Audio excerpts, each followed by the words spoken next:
आदमी पार्टी को 300 करोड़ रुपया दिया गया था। के कविता ने आम आदमी पार्टी को 300 करोड़ रुपया दिया। ये कोर्ट के अंदर एएसजी राजू ईडी के जो वकील हैं वो ईडी की तरफ से वो ये कह रहे हैं कि कविता जो गिरफ्तार हो चुकी है, ईडी की रिमांड में है फिलहाल, के कविता ने आम आदमी पार्टी को 300 करोड़ रुपया दिया। ये एएसजी राजू ने कोर्ट के अंदर कहा है और अब वो सीधे अरविंद केजरीवाल का नाम लेकर के ये कह रहे हैं। मनीष सिसोदिया ने विजय नायर को केजरीवाल के घर पर बुलाया, शराब नीति से जुड़े कागज दिए। विजय नायर के कविता और अरविंद केजरीवाल के बीच में मिडल मैन का काम कर रहा था, यानी साउथ ग्रुप और केजरीवाल के बीच में मिडल मैन का काम कर रहा था और केजरीवाल ने इस भ्रष्टाचार का षड्यंत्र रचा। अरविंद केजरीवाल इस पूरे शराब घोटाले के किंगपिन है, मुख्य साजिशकर्ता हैं। ये ईडी कोर्ट रूम में बता रही है इस वक्त जज के सामने, और यह भी बताया कि 300 करोड़ रुपए मिले ईडी को, माफ कीजिएगा, आम आदमी पार्टी को के कविता के जरिए। इसके अलावा बताया गया है कि रेड्डी और केजरीवाल के बयानों को सामने रखा गया और जिसमें उसने दिल्ली में शराब का व्यवसाय करने में रुचि दिखाई थी।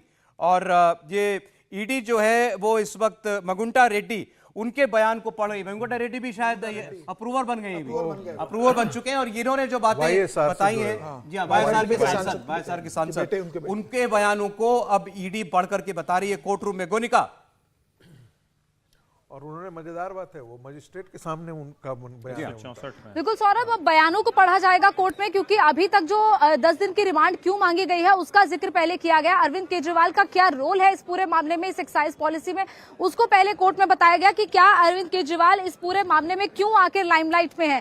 जिसमें विजय नायर का जिक्र आया, जिसमें के कविता का जिक्र आया, साउथ ग्रुप का जिक्र आया और साउथ ग्रुप से जो अरविंद केजरीवाल ने फेवर के रूप में, किकबैक के रूप में पैसे मांगे थे, वो किकबैक 300 करोड़ का था और उसी 338 करोड़ का जिक्र जो है वो सुप्रीम कोर्ट में भी हुआ था। तो ये एविडेंस सुप्रीम कोर्ट ने उस टाइम उसको भी माना था और यही वजह है कि उसका जिक्र बार बार ईडी अपने तमाम केसेस में करती है। यानी कि जिस भी व्यक्ति की अरेस्टिंग होती है उसमें उस 300 करोड़ का जिक्र आता है और उसी 300 करोड़ का जिक्र आज भी आया है।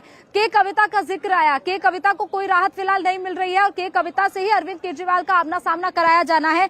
ये ईडी जाहिर तौर पर अपने केस में अपने पूरे दलीलों में रखेगी। इसके अलावा ये भी कहा गया कि अरविंद केजरीवाल ने जो किकबैक की डिमांड की थी वो 300 करोड़ रुपए की थी। विजय नायर का जिक्र इस पूरे मामले में आया है और सेक्शन 19 के तहत अरविंद केजरीवाल, पीएमएलए के तहत उनको अरेस्ट किया गया है। इसके अलावा पूरा किंगपिन अरविंद केजरीवाल को बताया गया है, इस पूरे साजिशकर्ता, यानी कि इस पूरे मामले में जो एक्साइज पॉलिसी बनाई गई, कमीशंस कैसे बढ़ाई गई 5% से 12% तक, वो सारी चीजों का जो डिसीजन लिया गया था वो अरविंद केजरीवाल ने, उनके डिप्टी सीएम ने, मनीष सिसोदिया ने लिया था। और मनीष सिसोदिया को जब पेश किया गया था, जब उनके बेल पर या फिर उनकी रिमांड पर सुनवाई होती तो बार बार यही कहा जाता था कि कैसे एलजी ने अप्रूव कर दिया। आप देखिए कुछ देर में एलजी का भी जिक्र आएगा, जब अभिषेक मनु सिंह भी इस रिमांड का विरोध करेंगे तो एलजी का भी जिक्र आएगा कि एलजी ने किस तरीके से उस चीज को अप्रूव कर दिया था। तो ये जाहिर तौर पर, लेकिन उस वक्त भी ये कहा गया था, एलजी के भी जब वकील कोर्ट में पेश हुए थे तब उनकी तरफ से भी ये कहा गया था कि पॉलिसी तो की तरफ से डिसाइड की गई थी।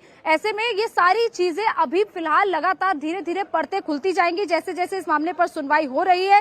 और 300 करोड़ का जो जिक्र आया है तो अभी फिलहाल रिमांड एप्लीकेशन को कोर्ट में पढ़ा जा रहा है। रिमांड एप्लीकेशन में और किन किन चीजों का जिक्र है वो अभी फिलहाल ईडी कोर्ट के सामने रख रही है ताकि अरविंद केजरीवाल की ज्यादा से ज्यादा दिन की रिमांड वो मिल पाए। और एक बयान कोर्ट में पढ़ा जा रहा है जिसमें मुंगटा का बयान वो पढ़ रहे हैं, जिसमें ये कहा गया था कि अरविंद केजरीवाल चाहते थे कि उनके पिता दिल्ली में शराब कारोबार का चेहरा बने और एएसजी राजू ने यह भी कहा है कि साउथ ग्रुप से जो किकबैक है वो उनको मिला है। तो अब कई ऐसे इस केस में जो आरोपी हैं जो इस केस में जिनका नाम सामने आया, जो कि सरकारी गवाह बन गए और वो सरकारी गवाह जो बने हैं वही आम आदमी पार्टी के लिए, आम आदमी पार्टी के नेताओं के लिए वही परेशानी का सबब बन गए हैं, क्योंकि जिनके साथ एक बार मिलकर उन्होंने काम किया इस एक्साइज पॉलिसी में, जो इन्वॉल्व रहे, जिनको फायदा मिला, अब वही उनके खिलाफ बयान दे रहे हैं। तो ये बिल्कुल भी राहत की बात आम आदमी पार्टी के नेताओं के लिए और अब जो अरविंद केजरीवाल जिनकी रिमांड मांगी जा रही है उनके लिए बिल्कुल नहीं है। सौरभ, जी हाँ, बिल्कुल।